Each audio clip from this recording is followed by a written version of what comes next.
Hadithi ya leo inatoka katika mkusanyiko wa hadithi sahihi kutoka kwa Sahih Muslim, hadithi namba 428. Hadithi hii inapatikana pia katika ile mikusanyiko ya hadithi za Sahih Muslim katika kitabu chake cha 4 ambao ni hadithi namba 128 katika kitabu hicho. Hadithi hii inasimuliwa na Jabir bin Samura. Inasema hivi: Jabir bin Samura aliripoti, Mtume wa Mwenyezi Mungu alisema, watu wanaoinua macho yao wakati wa sala waepuke kufanya hivyo, vinginevyo watapoteza uwezo wao wa kuona, yaani watakuwa vipofu.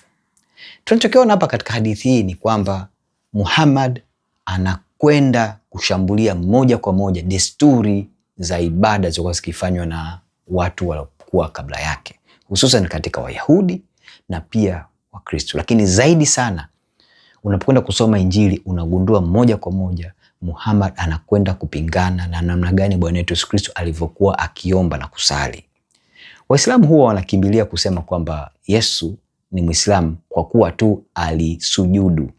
Lakini mambo mengi ambayo Waislamu hawafahamu ni kwamba Bwana Yesu huyu anaonekana katika maandiko akisali, akiinua mikono yake na kuangalia juu mbinguni.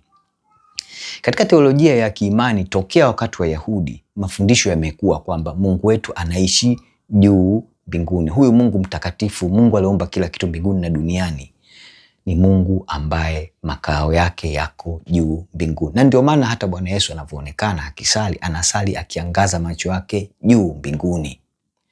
Mbali ya hayo pia katika ibada za Kiyahudi kabla ya Kristo, makuhani pia walipokuwa wakisali walikuwa wakiinua macho yao kuelekea juu mbinguni kama ishara ya kumwelekea Mungu na kumuomba Mungu.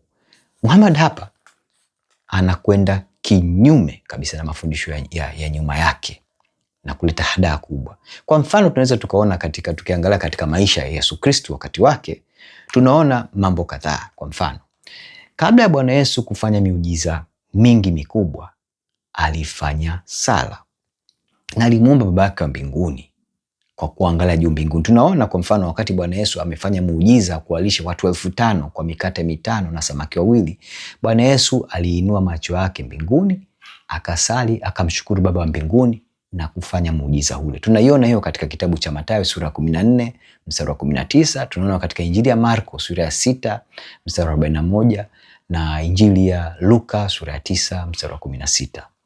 Tunaona pia Bwana Yesu kabla ya kumponya yule mtu alikuwa ni kiziwi katika Marko sura ya 7 mstari wa 34, hali kadhalika naye pia anainua macho yake na kuomba kwa Baba wa mbinguni na kumponya yule kiziwi. Kadhalika tunamuona Bwana Yesu kabla ya kumfufua Lazaro kutoka kaburini, baada ya Lazaro kukaa kaburini siku 4, Bwana Yesu aliinua macho yake juu, akamshukuru Baba yake wa mbinguni na kuambia, Baba, hili liwafanye watu hawa waweze kuamini. Na ndipo anamuita Lazaro na Lazaro anafufuka kutoka kaburini. Tunaona hiyo katika Injili ya Yohana sura ya 11 mstari wa 41. Kingine kikubwa kabisa Bwana Yesu anakifanya alipokuwa pale kwenye bustani ya Getsemani muda mfupi kabla ya kukamatwa na wale Mayahudi na kwenda kuhukumiwa kifo, Bwana Yesu katika mfano ule ambao Waislamu wanapenda kuutumia kwamba Yesu alianguka uso wake na kusujudu na kusali, wanasahau. Tunaona pia Bwana Yesu wakati huo akisali aliinua macho yake juu akamshukuru Mungu, na ni ishara ya ibada za kikuhani. Tunaona hiyo katika Yohana sura 17 mstari wa 1. Nini tunajifunza katika hili? Kwamba huyu Muhammad anasema kwamba watu wanainua macho yao wakati wa sala waepuke kufanya hiyo, vinginevyo watapoteza uwezo wao wa kuona, watakuwa vipofu. Ni mojawapo mafundisho ya moja kwa moja kutuonyesha huyu Muhammad ni nabii wa uongo, kwa sababu anaanza kukinzana na mafundisho na namna nyingine zote za manabii na mitume na huyu Bwana wetu Yesu Kristo jinsi walivyokuwa wanasali. Anabatilisha mfumo ule. Hii ni mojawapo ya namna gani, kwa nini lazima tuanze kumwangalia huyu Muhammad namna gani ya mafundisho yake yalivyokuwa kipotofu. Hii ni mojawapo ya ishara, na anaacha wazi mafundisho haya kipotofu mkubwa sana. Ndugu yangu, nikualike ndugu yangu Muislamu ambaye maisha yako yote umekuwa ukisikia kuhusu habari za Muhammad. Sasa umefika wakati na wewe uanze kuchunguza haya mambo. Nikualike tu, fungua Injili mbalimbali, Injili ya Mathayo, Marko, Luka, Yohana, hata fungua vitabu vya nyuma katika Agano la Kale, utaona mifano ni mingi sana jinsi gani manabii mbalimbali walikuwa wakifanya ibada zao, na utaona jinsi gani huyu Muhammad anakwenda kinyume kabisa na mafundisho ya hao wengine wote au vitendo vingine vyote ambavyo vilichukuliwa kama ni namna bora za kusali. Na utambue tu huu ni mojawapo ubatili wa mafundisho ya huyu mtu anaitwa Muhammad. Nikueleze ukweli ndugu yangu Muislamu kwamba hakuna mafundisho ya kweli katika Muhammad, na mafundisho yake yote ni ubatili mtupu. Na unapofuata ubatili, matokeo yake ni kuingiza nafsi yako katika hatari ya kuanguka motoni mwa Jehanamu. Utaingia katika hukumu ya milele.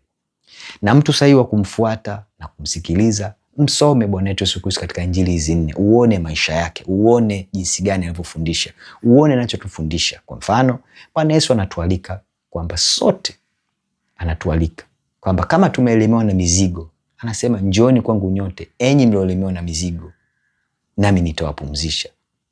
Jitieni, anasema tujifunze kwake, kwamba yeye ni mnyekevu wa moyo na ni mpole, na tutapata raha nafsini mwetu kwa kumfuata huyu Bwana wetu Yesu Kristo. Na anatuambia wazi wazi kwamba mimi ndimi njia na kweli na uzima, mtu haji kwa Baba ila kwa njia ya mimi. Hili jambo makini sana la kulitafakari ndugu yangu Muislamu. Tafakari haya mambo, yachunguze kwa uhuru, uyaone, kwa sababu nafsi yako ina thamani kubwa mbele ya Mungu. Na ndio maana Baba wa mbinguni akamtoa mwana Yesu Kristo ili awe sadaka ya malipizi ya dhambi zetu, aweze kutupa wokovu. Na Bwana Yesu alitii, akafa msalabani, akafufuka siku ya 3. Na ndio wokovu upo huko. Na ndio maana Bwana Yesu alidiriki kusema bila kusita kwamba mimi ndimi njia na kweli na uzima, mtu haji kwa Baba ila kwa njia ya mimi. Nikukaribishe ndugu yangu Muislamu, uchunguze habari hii ya wokovu iliyo kwa njia ya Bwana wetu Yesu Kristo, na upate nafasi hii, usije ukapotea.